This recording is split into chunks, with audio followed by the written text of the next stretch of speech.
So that is like, to me, number one tip.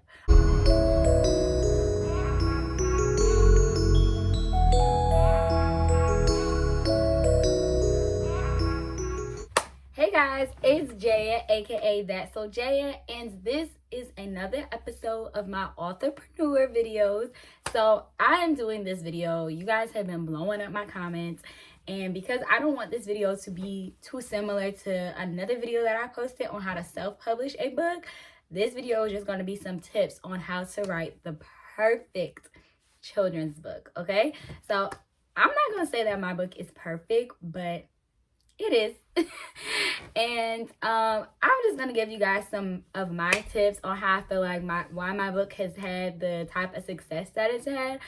Within a little over a year, I've sold hundreds of copies, and that is a mixture from promoting on my website and also just doing vendor events. But I talk a lot about that in a lot of different videos, so I'm gonna give you guys some tips on what I've noticed, on why I believe my books have been selling the way they sell, what I've noticed about what I have in common with other very successful children's books, and just some tips if you guys are writing a children's book and are just like, where the heck do I start? Or what could I do differently to get my books to really just take off? All right, so let's get into the video.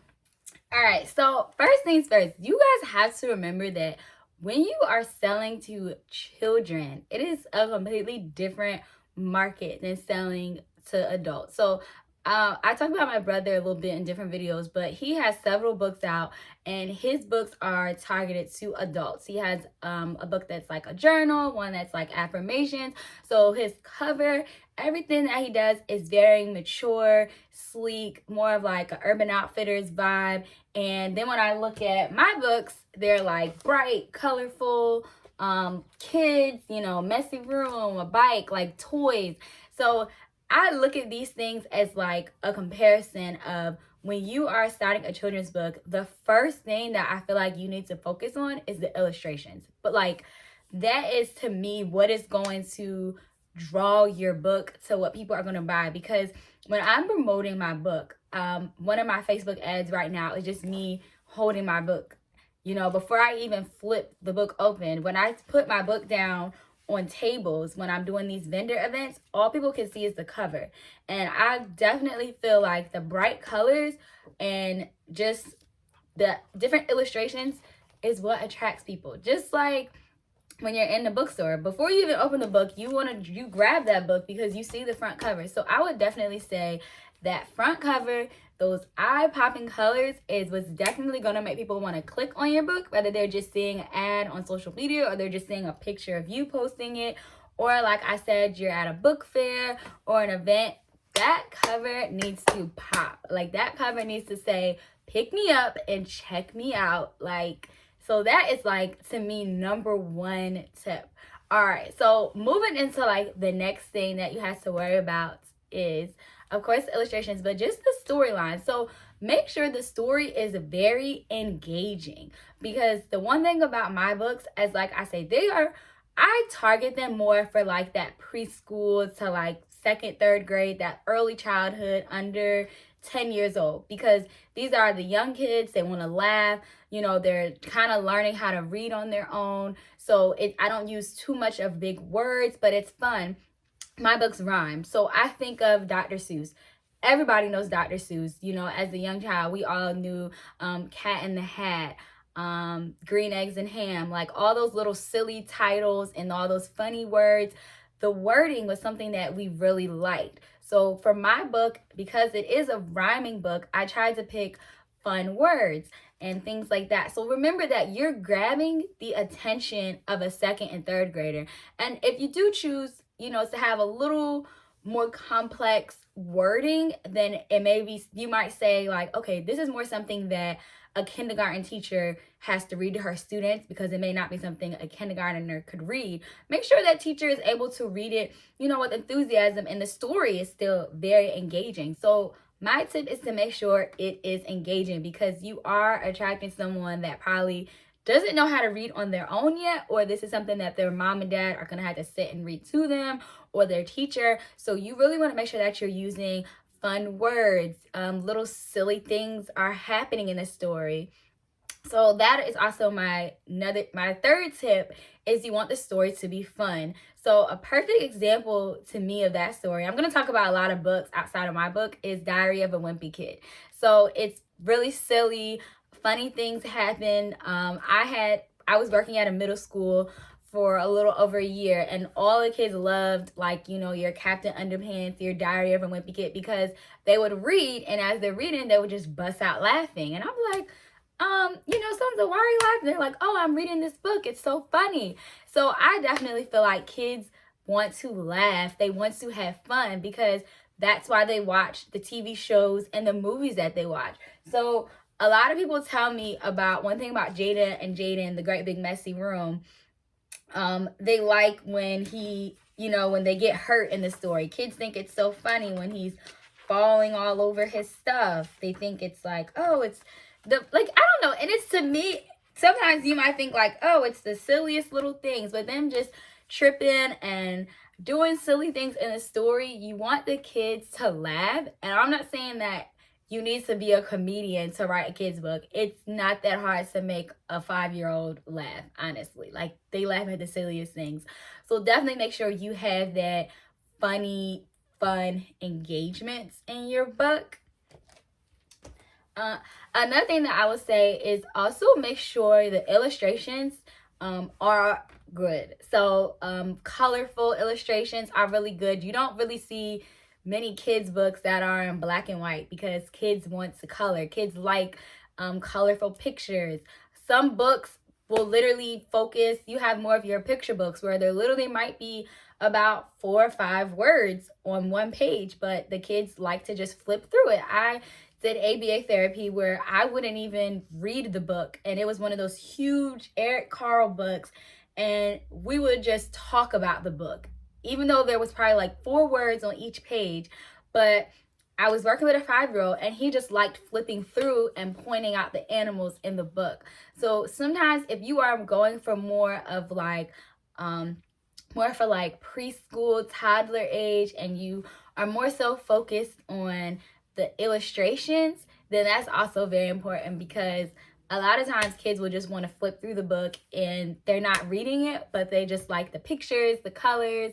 And sometimes your pictures can be silly. I have one, like, her foot turns red and they're like, oh my gosh, what happened? She got a boo-boo. Like, you know, so pictures are very, very, very important. Okay, so this is another thing. This, I think, is very important when having a children's book, is make sure that it's also a good quality book, because if you are dealing with little kids, they're going to rip, they're going to throw things, they're going to tear things. So I like that my pages are nice and thick. If you don't want to go with a paperback book, a hardcover book is okay, but just remember that you are dealing with kids that throw things, they spill things. So just think of your audience. As an adult, it's probably going to have a bookshelf, and they're going to keep everything really neat. And kids have bookshelves in their room, but you know, that's why I wrote a messy room, because kids have messy rooms. So just think of that element, that you do want to have a good, thick, quality book that is not going to easily tear and rip and mess up after a child has had it for years. So those are also some important things to consider. Okay, so another thing that I'm going to say with going into the details of the story is the plot. So like I said, we are targeting younger kids. So I know that, think about it, when you were in high school and you had to take like English and things like that, and you had to write about the author's tone or the plot or the message, and it was some type of like deep secret message when you read like the Scarlet Letter and the A represented all of these things. You know, that's more like on a high school level. But when you're writing for a younger kid, you don't need to have all these hidden messages and this complex story. No, we're not doing that. Remember, we're targeting 4 or 5-year-olds, 8 and 9-year-olds that are independently reading. We want our plot to be very, very clear. That is why I like my books, because it is literally called The Great Big Messy Room. They learn to clean up their room. To the point. 16 pages. We get the message. A 5-year-old can read this book and tell me, hey, they learned to clean their room. It's not super abstract. Same with this book. They learned they needed to ride their helmets. It's one sentence, one plot, we're to the point, and I actually did a video where I actually had a first grader that was able to recite exactly what my book was about as she was flipping through the pages, because it was just so clear what the book was about, and I only had to read it to her once, and she was like, all right, I got you, and she was able to summarize it. So that is something that we want kids to actually understand or take away from the book. If it is a story where you're trying to teach a lesson, or if the story was about even if it's not necessarily like a moral to the story, but if it's just like, oh, this book was about Billy's first day of school and how he made a lot of friends, just make sure your plot is very clear. The one way that you can check that is if you need a few people to read the book for you. And if you give your book to 10 people and 10 people come back and say, oh, the book was about a boy making friends, like if too many people give you too many different answers, that's when you need to go back to the drawing board and say, all right, clearly my plot is not clear because everybody's telling me something different.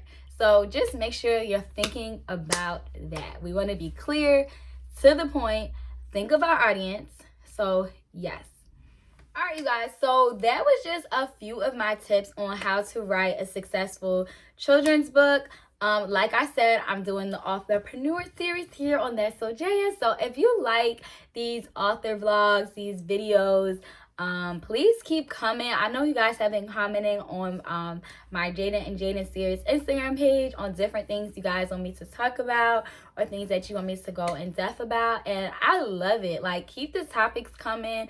You know, I got nothing but time right now. Well, of course, besides like shipping out orders and things, but you know, we got the time. So this is the perfect time to get started on your book, because before you know it, the world will be opening back up and you will be back to having a million things to do. So take advantage of this time at home with your family and start writing that book that you've just had in a notebook forever, because y'all, the time is now. And thank you so much, and let me know in the comments what kind of book you are writing, or any questions that you may have for me that I can answer, because I would love to do a video. But thank you guys so much for watching, and don't forget to like, comment, and subscribe.